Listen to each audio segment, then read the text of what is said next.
A very good morning everyone. So let's start with today's topic, that is the BT toxin. BT toxin के बारे में बात करेंगे क्योंकि भाई BT टॉक्सिन्स एक बहुत ही क्लासिकल एग्जांपल है which is specially given in the NCERT book. एक पूरा पेज उसमें लिखा हुआ है BT टॉक्सिन्स के बारे में.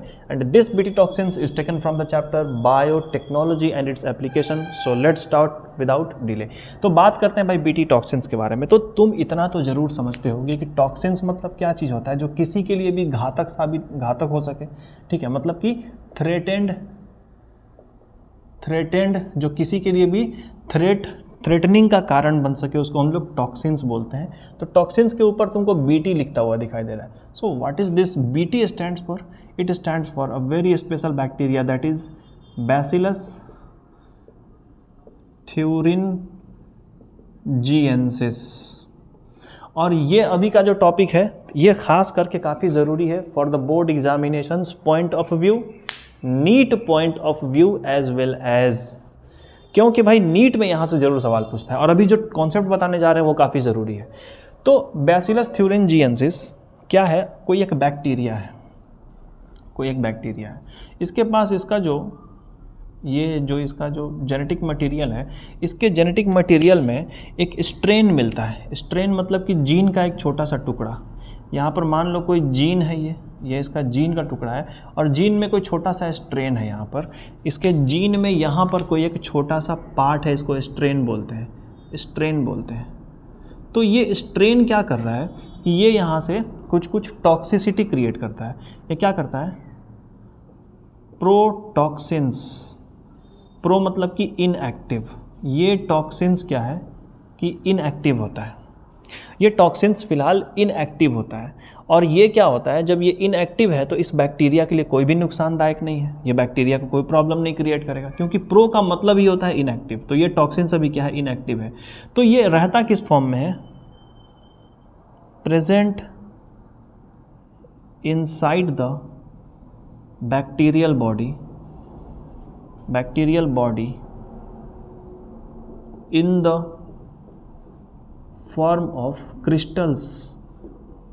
क्रिस्टल मतलब कि एक हार्ड इनसॉल्यूबल फॉर्म में. क्रिस्टल मतलब क्या चीज़? हार्ड और इनसॉल्यूबल फॉर्म में ये इस बैक्टीरिया के बॉडी में. अब जैसे ये स्ट्रेन्स बन रहा है, ठीक है, ये जीन है, तो ये जीन क्या करेगा? यहाँ पर कुछ प्रोटीन बनाएगा. इस तरह से कुछ प्रोटीन बना रहा है जो कि क्रिस्टल के फॉर्म में है. ये यहाँ पर कुछ क्या कर रहा है? ये कुछ प्रोटीन बना रहा है बैक्टीरिया. और ये प्रोटीन कैसा है?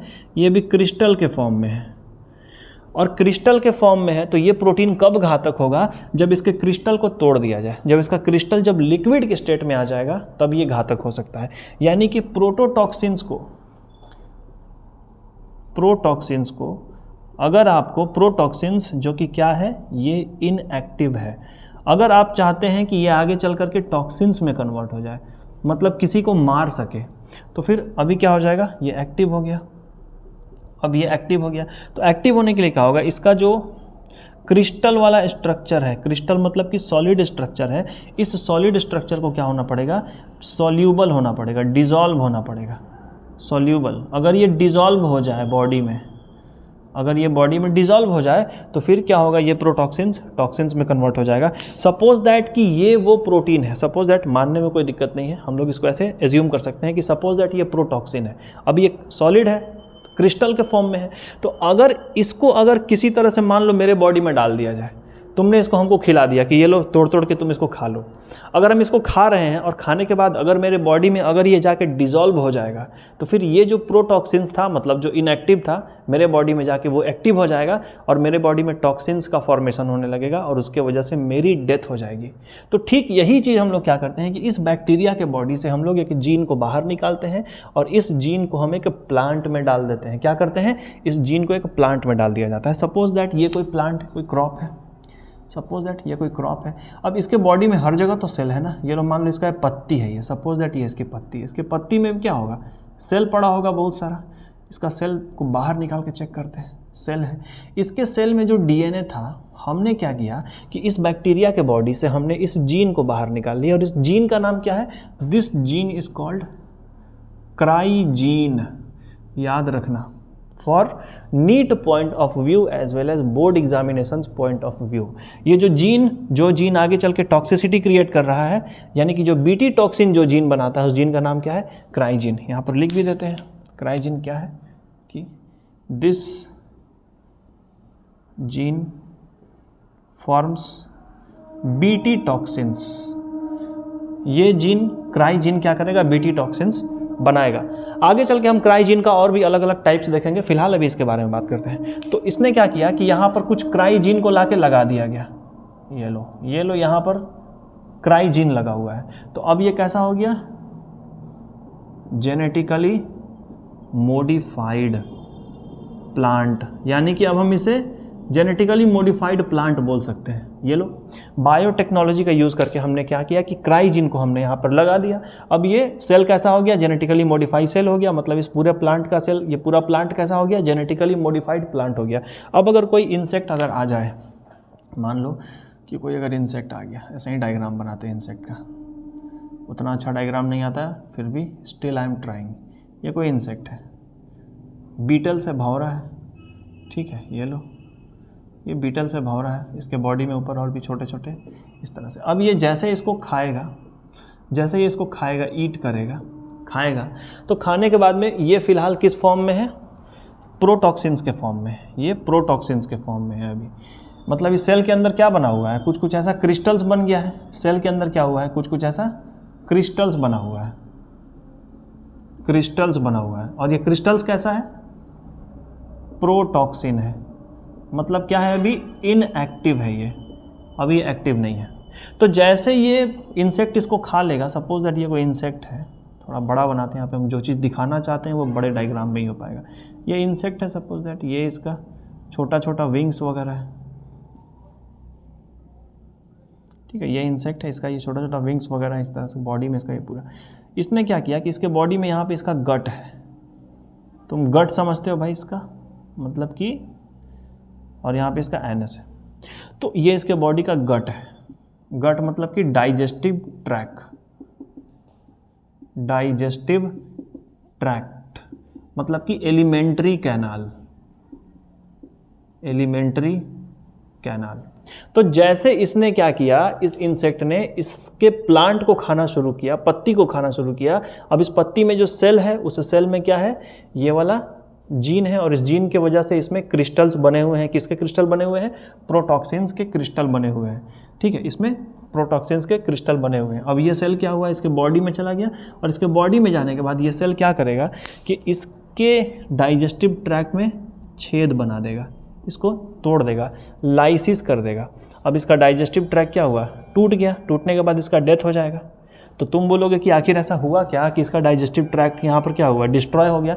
तो हुआ ये चीज़ कि इसका जो भी गट है, गट कैसा है? इसमें अल्कलाइन पीएच है। मतलब कि क्या है?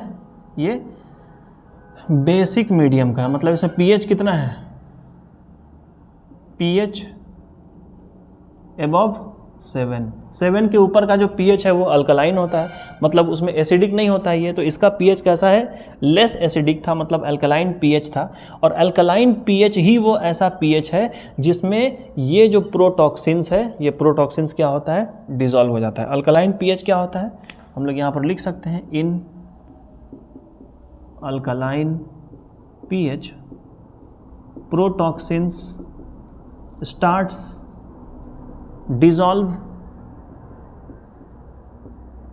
to form active toxin, to form active toxin causing death of insect, causing death of insect। यानी कि अगर इसका गट अगर एसिडिक हो जाए तो फिर ये वाला जो जीन्स है, जो क्रिस्टल बन के आया है, ये क्रिस्टल इसके बॉडी में क्या होगा? डिसॉल्व नहीं हो पाएगा। यानी कि यहीं से सवाल पूछता है कि अल्कलाइन पीएच कैसा पीएच कैसा होता है, गट का पीएच कैसा होता है इंसेक्ट का, अगर उसके बॉडी में क्राइजीन चला जाए, अगर किसी भी इंसेक्ट के बॉडी में क्राइजीन तो नहीं जाएगा, लेकिन क्राइजीन से जो क्रिस्टल्स बना हुआ है, ये क्रिस्टल्स अगर इसके बॉडी में चला जाए तो वो कौन सा ऐसा मीडियम है गट का जिसके वजह से इसका गट डिस्ट्रॉय हो जाएगा। तो इसमें ऑप्शन क्या रहता है कि अल्कलाइन पीएच हो सकता है, एसिडिक पीएच हो सकता है, न्यूट्रल हो सकता है, या फिर कोई फर्क नहीं पड़ता, ऑप्शन में कुछ भी दे सकता है, नॉन ऑफ दीज या कुछ भी दे सकता है। तो भाई आपका जो क्राइजीन है, क्राइजीन से जो यहाँ पर प्रोटीन बन के आया है दैट इज क्रिस्टल। ये क्रिस्टल कैसा था, प्रोटॉक्सिन था, ये इनएक्टिव था। एक्टिव कैसे हो गया, प्रोटॉक्सिन यहाँ से एक्टिव कैसे हो गया भाई, यानी ये टॉक्सिन में कैसे कन्वर्ट हो गया। तो टॉक्सिन में कन्वर्ट होने के लिए हुआ यहाँ पर अल्कलाइन पीएच के वजह से, it is due to alkaline pH of insect, alkaline pH of insect. Insect का pH alkaline pH of insect gut. Insect का गट अगर अल्कलाइन नहीं होगा तो इंसेक्ट का डेथ नहीं होगा। लेकिन ऐसा मतलब कि ये रिसर्च के बाद ही सब कुछ किया गया कि इंसेक्ट का जो गट होता है वो अल्कलाइन होता है, सबका नहीं होता है ऑलमोस्ट, ठीक है। कुछ सिलेक्टेड इंसेक्ट के अल्कलाइन गट होते हैं और उसी गट में जैसे ही ये प्रोटॉक्सिन जाएगा वहाँ पर क्या होगा कि टॉक्सिसिटी क्रिएट होगा और इसका ये जो वॉल है, एलिमेंट्री कैनाल है, इसका एलिमेंट्री कैनाल क्या हो जाएगा, डिस्ट्रॉय हो जाएगा। एनसीईआरटी में बोल ये रहा है कि देखो अब जैसे इसका ये गट है, सपोज दैट ये गट को बाहर निकालें तो भाई गट में सेल तो होगा, गट में यहाँ पर क्या होगा, एपिथेलियल सेल है। ये जो बाहर वाला जो लेयर होता है ये लेयर क्या होता है, एपिथेलियल होता है, एपिथेलियल लेयर होता है। ये यहाँ पर भी एपिथेलियल लेयर होगा। ये देखो ये जो लेयर है ये लेयर कैसा है, दिस इज एपिथेलियल लेयर। तो यहाँ पर कुछ कुछ सेल होते हैं। तो होता क्या है, एनसीईआरटी बोल ये रहा है कि जैसे ही ये क्रिस्टल्स अंदर आ रहा है, सपोज दैट ये क्रिस्टल है, ये क्रिस्टल अंदर आ रहा है, तो क्रिस्टल को एब्जॉर्ब कौन कर लेता है, ये जो इसका एपिथेलियल सेल है ये एब्जॉर्ब कर लेगा। ये कैसा सेल है, एपिथेलियल सेल। एपिथेलियल सेल क्या कर लेगा, इस क्रिस्टल्स को एब्जॉर्ब कर लेगा। एनसीईआरटी में जो बोल रहा है क्रिस्टल एब्जॉर्ब्ड, ठीक है, क्रिस्टल एब्जॉर्ब हो जाएगा कहाँ पर, एपिथेलियल सेल में। ये भी पॉइंट्स नीट में पूछता है, चूंकि नीट अब काफ़ी टफ हो चुका है तो कहीं से भी क्वेश्चन पूछ सकता है। एनसीईआरटी का एक छोटा सा लाइन में लिखा हुआ है कि भाई जो एपिथेलियल सेल है इसके गट का जो एपिथेलियल सेल है वही इसके क्रिस्टल को एब्जॉर्ब कर लेता है।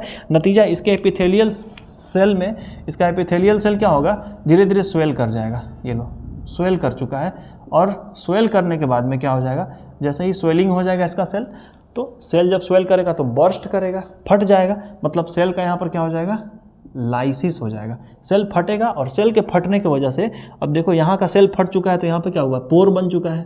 यहाँ का सेल फटा है, यहाँ पे पोर बन चुका है। इन सब जगहों पे अलग अलग पोर्स बनता चल जाएगा और नतीजा इस इंसेक्ट का डेथ हो जाएगा।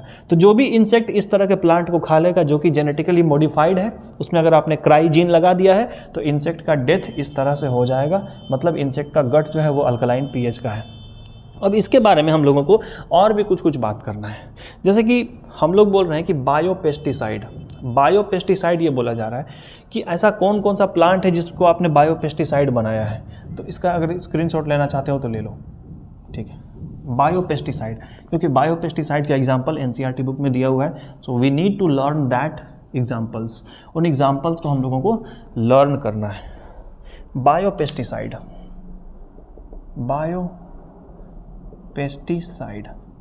मतलब कि भाई ऐसा कुछ प्लांट है जिसको आपने ऐसा, जैसे कि ये क्या है, एक तरह का ऐसा प्लांट है जो कि बायोपेस्टिसाइड हो गया। इसको कोई भी इंसेक्ट खा रहा है तो इंसेक्ट की डेथ हो जा रही है। तो उसी तरह से कुछ प्लांट है जो कि बायोपेस्टिसाइड है, उसमें पेस्टिसाइड लगाने की कोई ज़रूरत नहीं है, ठीक है। जैसे इसका एग्जाम्पल है BT cotton, BT corn, potato, tomato, soybean, ठीक। ये सब अलग अलग तरह के प्लांट है, राइस एटसेट्रा, ठीक है। तो ये सब कुछ ऐसे प्लांट हैं जिसको हम लोग जेनेटिकली मॉडिफाइड ऑलरेडी कर चुके हैं। यानी कि इन सभी प्लांट में क्या किया है, हमने जीन्स को इंसेक्ट कर दिया है, जीन को लगाया है ताकि ये जेनेटिकली मॉडिफाइड हो गया। और अब इस प्लांट में हम लोगों को क्या है, कुछ भी पेस्टिसाइड्स को छिड़कने की ज़रूरत नहीं पड़ती है। तो ये क्या हो गया, बायोपेस्टिसाइड। तो इसको हम लोग बोल सकते हैं कि द प्लांट, ऐसा इसको हम लोग बोल सकते हैं कि ये क्या है, इसमें नो पेस्टिसाइड नीडेड। क्यों, because they are genetically modified plant. अब तुम बोलोगे कि सर हम लोग के गांव में तो आज भी पेस्टिसाइड छिड़का जाता है, तो भाई उसका जो सीड है वो ऐसा नहीं है। हम लोग सारे टोमेटो पोटैटो प्लांट को ऐसा नहीं बनाए हैं, लेकिन मैक्सिमम अब ये लैब में ये प्रोसेस चल रहा है कि उन सबों को बायो पेस्टिसाइड बनाया जाए, और कुछ कुछ को बना के हम लोग अभी वहाँ पर सक्सेसफुल भी हो चुके हैं। अब थोड़ा बात करते हैं हम लोग क्राइजीन के बारे में। क्राइजीन के बारे में बात कर लेते हैं। तो क्राइजीन क्या है? ऐसा जीन है, the gene which is present in bacillus thuringiensis। Note down करो, हम ये मुंह देखने के लिए नहीं लिख रहे हैं। Present in bacillus thuringiensis to produce some protein which can kill the pest. Pest मतलब क्या चीज़? इंसेक्ट बोल सकते हैं, जो प्लांट को नुकसान पहुंचा रहा है। तो प्लांट को जो भी मार सके, मतलब जो इंसेक्ट को मार सके, जो प्रोटीन, वो प्रोटीन कहाँ पे बन रहा है? क्राइजीन के वजह से बन रहा है। और वो क्राइजीन किस बैक्टीरिया में मिल रहा है? वो मिल रहा है बैसिलस thuringiensis में। बैसिलस thuringiensis में ये वाला जीन मिल रहा है, क्राइजीन। तो अब क्राइजीन भी अलग अलग टाइप का है, इसको मिटा दें क्योंकि यहाँ पर अभी हमको और भी कुछ लिखना है। चलो ठीक, देखो अब क्राइजीन क्या है कि क्राइजीन भी अलग अलग तरह का है। 3 तरह का क्राइजीन है, 1 2 3, 3 तरह का क्राइजीन है। Cry 1 AB, cry 1 AC, cry 1 AC। उसके बाद में क्राई 2 AB, उसके बाद क्राई 1 AB। ठीक है, क्राई 2 AB और क्राई 1 AB। अब क्या है कि ये अलग अलग जीन अलग अलग प्लांट्स में लगाए गए हैं। ये जो जीन है ये किस प्लांट में लगाया गया है? कॉटन बुलवर्म में। कॉटन बुलवर्म प्लांट में ये दोनों जीन्स को फिट किया गया है। ये दोनों जीन को कहाँ फिट किया गया भैया? कॉटन बुलवर्म में फिट किया गया है। और इसको कहाँ पर फिट किया गया? Corn borer. कॉर्न बोरर में फिट किया गया। तो यहाँ से भी सवाल पूछता है, दिस इज़ VVI। इसको रटना ही पड़ेगा, इसका कोई उपाय नहीं है बाबू। इसको नहीं रटोगे तो इसका कोई उपाय नहीं है, इसको रटना ही पड़ेगा। ठीक है, अब देखो कुछ कुछ ऐसे ऑर्गेनिज्म हैं जिनको कुछ मतलब कि बायोटेक्नोलॉजी के हिसाब से उसको एक अलग नाम दिया गया है। मिटा दें इसको, मिटा देते हैं।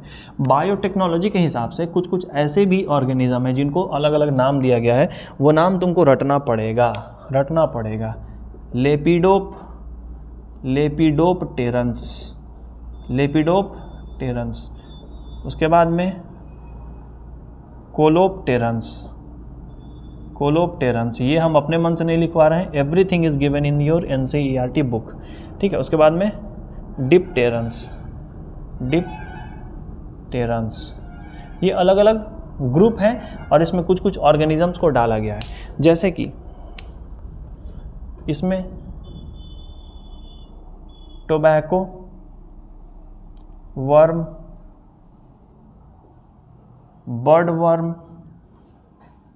बर्ड वर्म और आर्मी वर्म। अब तुम ये मत पूछना कि सर ये क्या है, क्योंकि हम लोगों को इस पर कुछ PhD नहीं करना है। हम लोग को बस ये याद करना है कि लेपिडोप्टेरन्स में कौन कौन से ऑर्गेनिज्म आएंगे। और ये मत पूछना इसका एक्शन भी क्या है, because nothing is given NCERT about their action, about their something. किसी के बारे में भी NCERT में दिया हुआ नहीं है, बस बोला गया है कि भाई लेपिडोप्टेरन्स में कुछ कुछ ऑर्गेनिजम्स को रखा गया है। अब तुम ये मत पूछना कि लेपिडोप्टेरन्स का काम क्या है, क्योंकि इससे भी तुम्हारा कोई मतलब नहीं है। और हम लोगों को स्मार्ट स्टडी करना है, जितना चाहिए उतना ही पढ़िए, एक्स्ट्रा की कोई ज़रूरत नहीं है। Because we are not here to do the PhD नहीं करना है हम लोग को, सिर्फ और सिर्फ नीट के बारे में या फिर बोर्ड्स के बारे में बात करना है। तो लेपिडोप्टेरन्स में ये अलग अलग ऑर्गेनिजम्स आ गए हैं। कोलियोप्टेरन्स में क्या होगा, कुछ बीटल्स वगैरह आ जाएंगे, बीटल्स।